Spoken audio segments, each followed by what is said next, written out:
Khur nakaslem jong unong san Hima. Ka Lumshnong Ywsc, kala Khur ya ka nam Lahduh jong kalimpong Ywsc Second Division Football Tournament, bala Pyniaid da ka Ejhdfa District Football Association. Kani ka nam Lahduh jong ka Lumshnong Ywsc, kalawan hadian bakala job da saw lalai ya ka kliryat Ywsc, lingba ka jingya shoot tie breaker.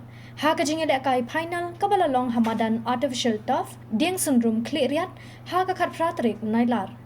Haba phai sha ka jingya kai jong ka kala step bat ka kalamit.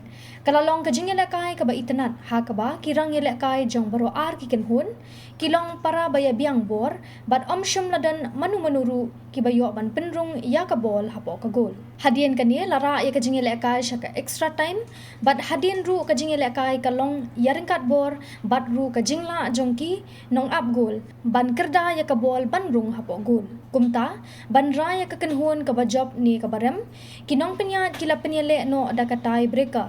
Ha ka ba ka Lumshnong Ywsc kalatam da saw lalai gol ya ka kliryat Ywsc.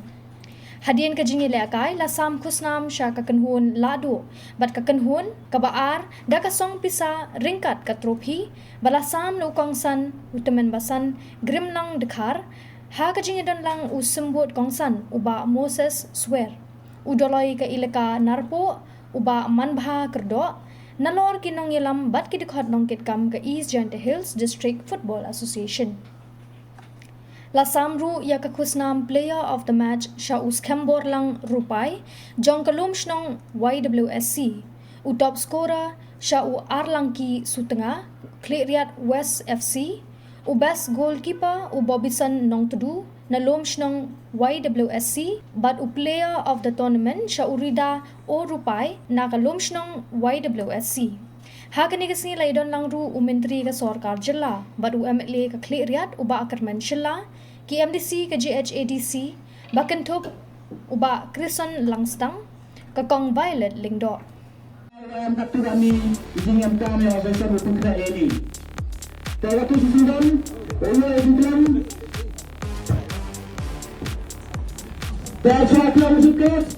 Again, kami yang letakkan ini yang menuliskan yang dalam negara ini kebetulan dalam proses kan dapat berkat WMP yang ini kebentar hari kemarin.